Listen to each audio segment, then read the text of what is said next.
개인사업자 빅폭탄이라. 한계 상황 곧 터집니다. 이 말이 여러분 사실일까요? 현재까지 보면요, 사실일 가능성이 굉장히 많습니다. 9개월 새에 개인사업자 대출 연체액 증가율입니다. 68.4%예요. 엄청나게 늘었죠. 9개월 사이. 1년도 아니에요. 9개월 사이에 68.4%가 늘었다는 것은요, 결국 말입니다.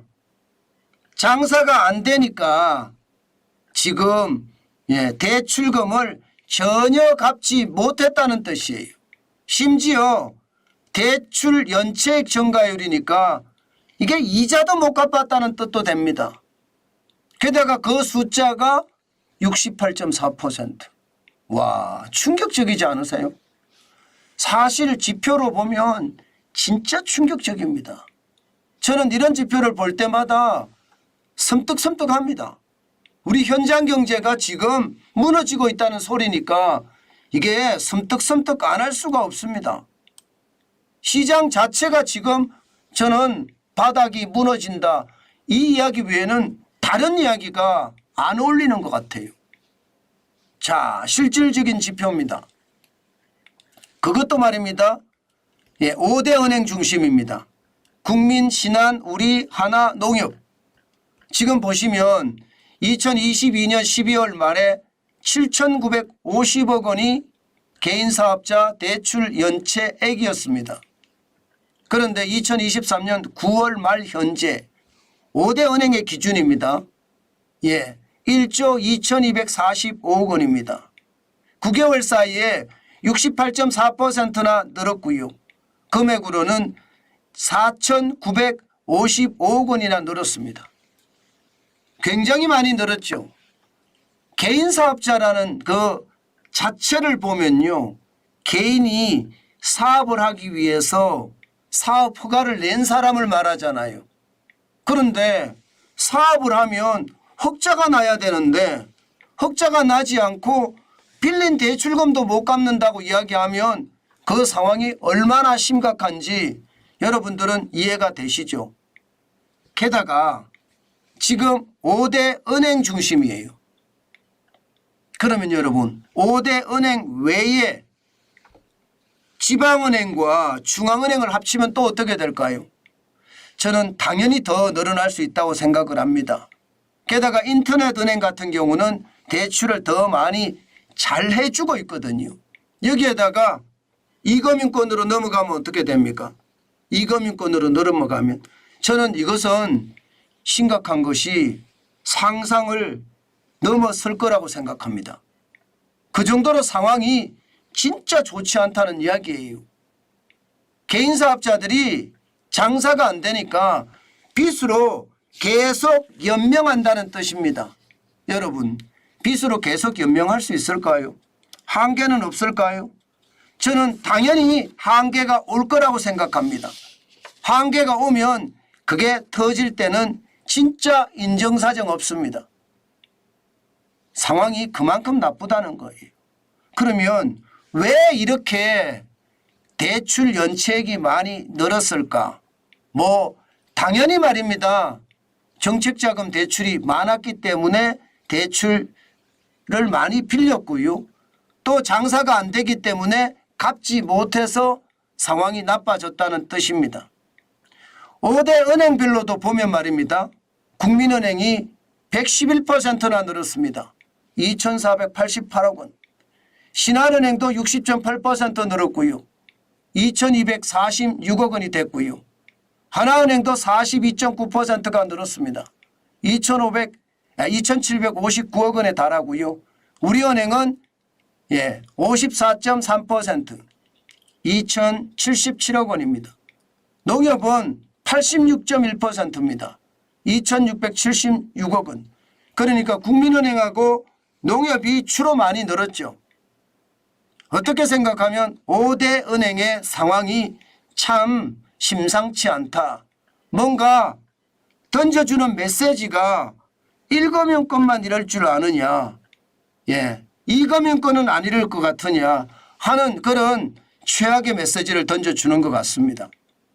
그렇게 생각을 하면 이게 현장 경제가 지금 한계 상황에 점점 다가간다, 이 말이 틀린 말은 아닌 것 같습니다.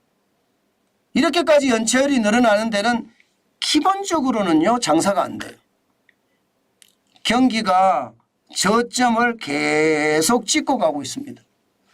회복된다 회복된다 회복된다 하는데 실질적으로 그 회복은요 생각보다 더디게 오고 있습니다. 그것도 많이 더디게 오고 있습니다. 그러다 보니까 장사해서 원금은 당연하고요, 이자도 못 갚는 형국이 계속 발생한다는 뜻입니다. 게다가 이자도 많이 올랐잖아요. 기준금리만 하더라도 지금 3.5%입니다.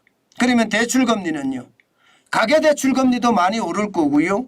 예, 이게 개인사업자 대출도 많이 오릅니다.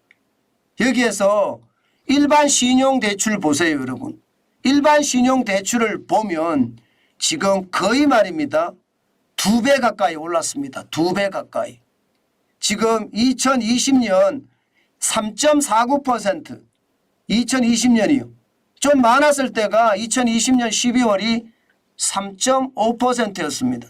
지금은요? 지금은 11월 기준으로 말입니다, 6.85%입니다. 물론 2022년 12월에 7.97%보다는 낮아졌지만 6.85%는 감당하기 쉬운 숫자는 아니에요. 장사는 안 되고요. 예, 여기에다가 예, 이자가 점점 더 올라가니까 2배 이상 올라가니까 진짜 심각해지는 거죠. 시장을 보면 말입니다, 그 정도로 심각합니다. 판매가 안 돼요. 판매가. 20년 만에 처음으로 소매 판매 지수가 마이너스를 기록했다는 거 아닙니까? 2023년 1월에서 11월까지 마이너스 1.4%입니다. 20년 만에 처음이에요.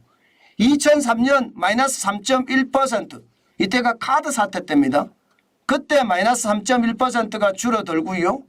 예, 코로나19 때도 0.1%였거든요. 거기에 비하면 2023년 1월에서 11월까지는 마이너스 1.4%가 충격을 준 거죠.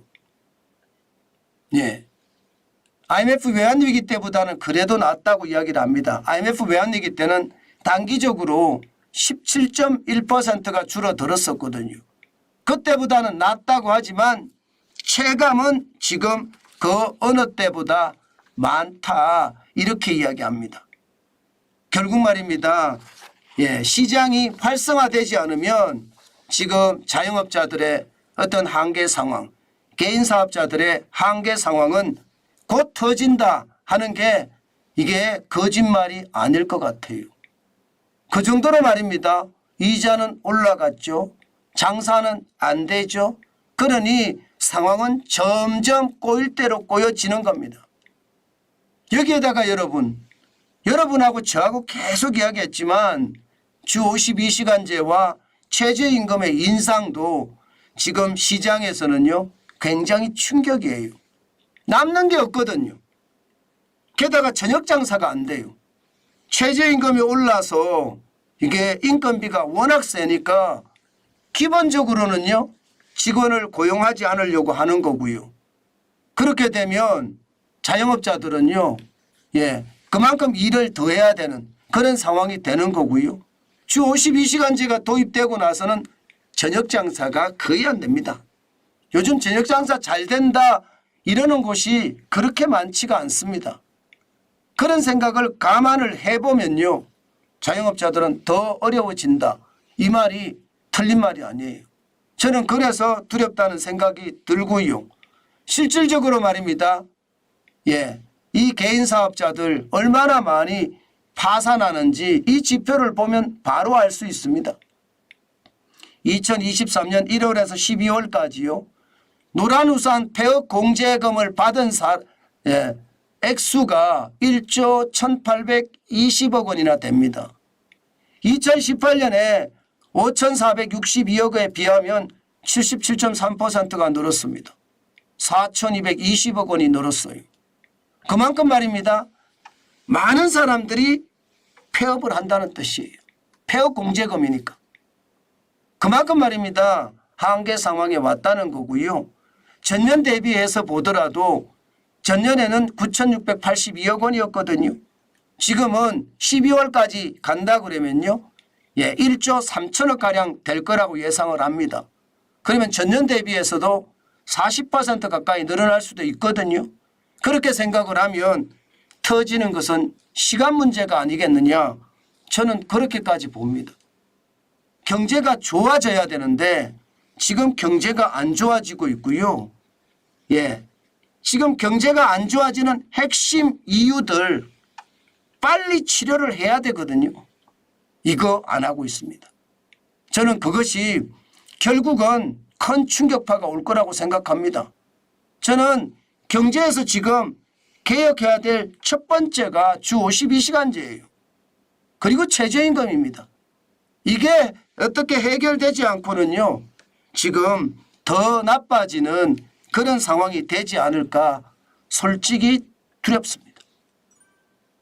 저는 정부의 어떻게 하든 발빠른 대응이 시장에는요.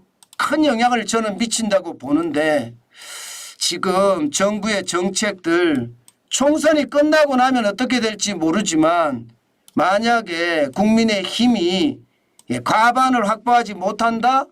그러면 말입니다. 제가 보기에는 레임덕에 걸리고요. 경제는 진짜 더 나빠질 수 있습니다. 저는 그래서 여러분 진짜 경제는 앞으로 더 가시밭길이다. 저는 그렇게 생각합니다. 때문에 진짜 조심하시는 거 저는 잊지 말았으면 좋겠습니다. 단순하게 시장을 좋아지겠지 하는 시각으로 바라봐서는 안 됩니다. 지금은 그렇게 단순하게 시장을 볼 때가 아니다. 그 말씀 강조해서 드리고요. 요즘은요. 뭘 벌리는 것을 진짜 조심하셔야 돼요. 자칫 잘못 벌렸다가는 큰 코를 다칠 수 있기 때문에 조심 또 조심하시면서 시장에 접근하시기 바라겠습니다.